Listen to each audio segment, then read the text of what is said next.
Hello and welcome to the CNBC TV 18 special, the Modi government's performance appraisal. I'm Shereen, Bhan, and we're in conversation with the Coal Secretary, Mr. Anil Swarup. Mr. Swarup, appreciate you joining us here on CNBC TV 18.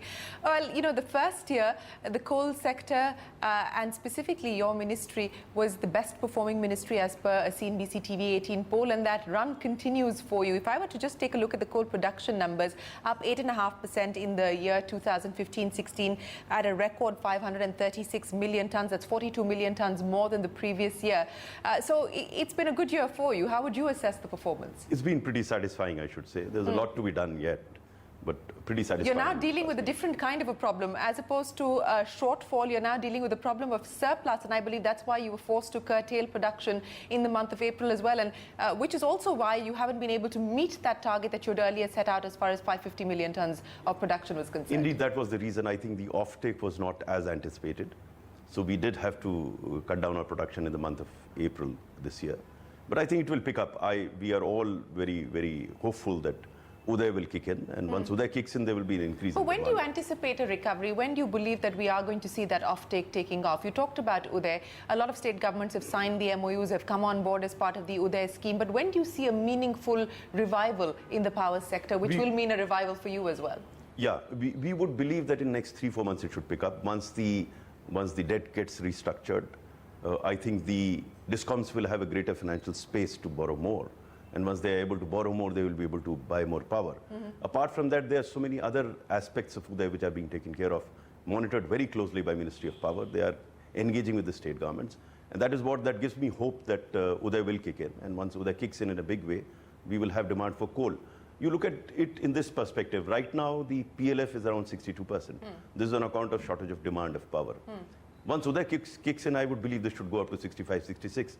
And that should be good enough for us to get our coal going out. So what is the kind of inventory that we're currently dealing with? And you expect that to continue, at least for the next couple of months, till Uday sort of starts to transform the sector in a meaningful way? The inventory is about 50 million tonnes at our pit heads and about 30-odd million tonnes at the power plants, which is pretty high. But we worked out a strategy to liquidate that. Apart from the power sector, there's a lot of demand in the steel and the aluminum sector. So we are going ahead with a lot of coal auctions, coal linkage auction and coal auctions. E-auctions will happen. They start this month end, and they will continue over the next few months till we are able to liquidate these stocks. In the meanwhile, we would believe, as I said, Uday will kick in and there will be a greater demand from the power sector. But do you believe that there will be demand even from sectors like steel and aluminum? Because those are sectors that have been fairly distressed as well. So do you see successful e-auctions? My reading of the situation is that steel is picking up because of the duties that have been imposed by the government on the imported steel. It has already picked up in past couple of months. And my understanding is it will pick up further. So will the case be with aluminum and cement. Cement will pick up because of the road sector picking up. The road sector and other activities are picking up pretty fast. So we believe these sectors will also pick up. And as the economy picks up, there will be a greater demand for coal in sectors other than power. Power, of course, will be picking up over a period of time. So do you believe you'll be able to liquidate the entire amount that you're sitting with, 50 million tonnes at this point in time? And also, what's the outlook as far as pricing is concerned from where you sit today? I'm an optimist. I believe, and I believed about a year and a half ago that we'll be able to sort out coal problems, which we probably have. And we believe that Uday will kick in and we would be able to liquidate all these stocks. As far as pricing is concerned, this is a decision that is taken by Coal India. They will factor in all the costs that they have. They will take into account the international pricing and then fix their prices. Since we're talking about Coal India, let me ask you, I know these are of course board decisions, but let me ask you about your perspective as well on the possibility of a buyback, on the possibility of an additional stake sale by the government in Coal India. Have there been any conversations on that front? And I also understand that given Coal India's performance, you do believe that at this point perhaps investor interest would accrue. You know, this is a decision that is taken by Ministry of Finance. We are consulted when their decision is taken. At this point in time, there's no such decision. But has there been any fresh consultation, any fresh conversation around either a divestment or a buyback? There's been a lot in the air. People have been talking about it, but we haven't had any formal discussion, so to say, on either buyback. But informal conversations have happened. There's so many informal conversations keep happening in the government. I mean, I don't have to announce that. What is the ministry's? What is your ministry's view on both? We are engaging with the Department of Disinvestment, and you'll get to know it very soon what the decision is. So you're saying that there could be a decision on this front soon? You know, such issues are always on the table. You keep discussing them. It is only when a decision gets taken that you get to know. But do you believe? I can't give a running commentary on what's going on. I understand that completely, sir. But do you believe that there will be investor interest in Coal India at this point in time? I don't really know. We have been totally focused on production. And now we are moving towards focus on quality. You know, our focus is very different. And we would believe as Coal India performs better, there would be a greater investor interest. But there's no direct approach to investors in improving their interest about Coal India. We are totally focused on improving Coal India itself. Speaking of improving Coal India, and I know that this is something that you're grappling with, and this is perhaps part of your unfinished agenda in terms of taking forward reforms, and that is to enhance productivity and efficiency. There's been a lot of talk and a lot of opposition to the talk of outsourcing as part of Coal India on the capex plans as well, and what that will eventually mean, the fear of job loss and job opportunities, these views firmly being expressed by the unions. Where do those conversations stand? And how do you intend to grapple with them? Let me clarify that capex will not lead to reduction in jobs. When we look at 1 billion ton production by 2020, there will be a lot of capital investment. And that would not necessarily mean reduction in jobs. If anything, there will be more jobs that will be created. Obviously, per unit productivity is improving. If you look at the past 2 years, production has gone up. The labor force has come down. So obviously, the productivity per labor has gone up.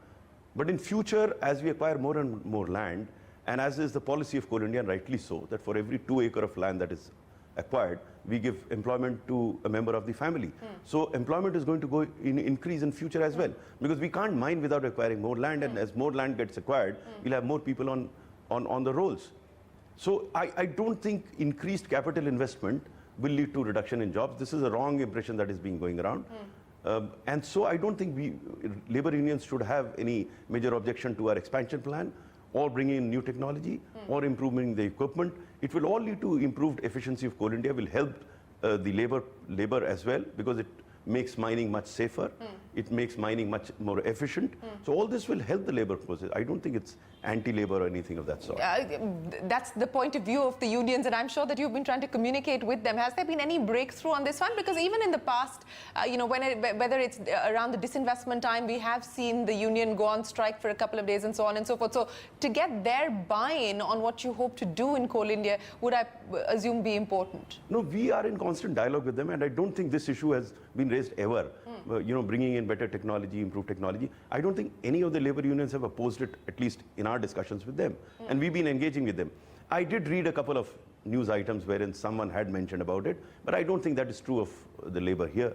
Because ultimately, improvement in technology will not only bring in efficiency, as I said, it will make it safer for them to mine. So that, I think, is a primary objective that we have in mind. So what kind of capex plan can we expect as far as Coal India is concerned, not just for this financial year, but also going forward, given the kind of expansion that you have in the next 4 or 5 years, we would be putting in more than $8 to $9 billion. It's a huge capex investment plan that we have. You can't double your coal production without putting in money. So a lot of money is going to put in for production. Okay. Let me ask you about some of the other priorities that you're now going to work on as far as the unfinished agenda is concerned. The one round of auctions is over and done with. Can you give us a status on where things stand as far as the mines that already have been auctioned? 13 mines have started production. We have more than 12 million tons from them. There are some mines which the courts have intervened. In one case, the decision came yesterday, so about 4 or 5 mines will be added soon. So we are hopeful that out of the 31 mines in Schedule 2 that were mining, most of the mines will start mining in the next 2 to 3 months, because the issues have been resolved and they should get moving. As far as Schedule 3 mines are concerned, they are going as per schedule. They were not mining before, so a lot of process has to be gone into. They're going through those processes. And we are hopeful that the time schedule that we kept for those mines, mining will start as and when the time frame is. So what is the time frame that you're working for each with? mine it's different. They've given us a mining plan. Some will go into production in a year, some year and a half, depending on the stage of clearances. So depending on those stage of clearances, they will start mining in the next 2 to 3 years. As I had mentioned earlier, about a year ago when we did these auctions, we are looking at around 500 million tons of production from non-coal India. And these mines will contribute substantially to that 500 million tons by 2020. And by the end of the current financial year, which is FY17, how much do you think will be on stream as part of that target? We should be able to hit 40 to 50 million tons by this financial year. Okay. Because that will be only Schedule 2 mines this year. Next year, we will start having Schedule 3 mines. Okay. Speaking of auctions now, when can we expect the next round of auctions? Because there's been back and forth on the timeline that you're working with. No, we are ready with it, but last auction that we did the fourth tranche of auction. It didn't go through because there wasn't much of demand. Yeah. And we apprehend that there won't be much of a demand now. I mean, thanks to excellent work done by Coal India, there's so much coal around that people don't seem to be interested in coal blocks. So we'll wait for a while, we'll see how the So market shelve those conditions. plans at least for the near term? At least in the next 2-3 months, we don't see any auction happening.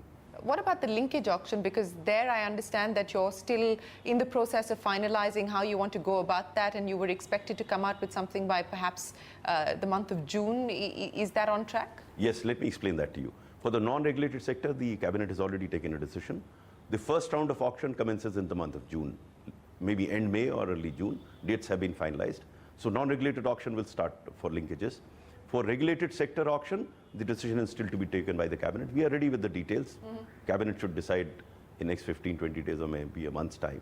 And then those auctions will also happen. So starting June, we'll see the auction process take off as far as linkages are concerned. As per the schedule drawn, we will be able to do that. Well, it is time for us to take a break here on the CNBC TV 18 special. When we return, we continue our conversation with the Coal Secretary, Anil Swarup.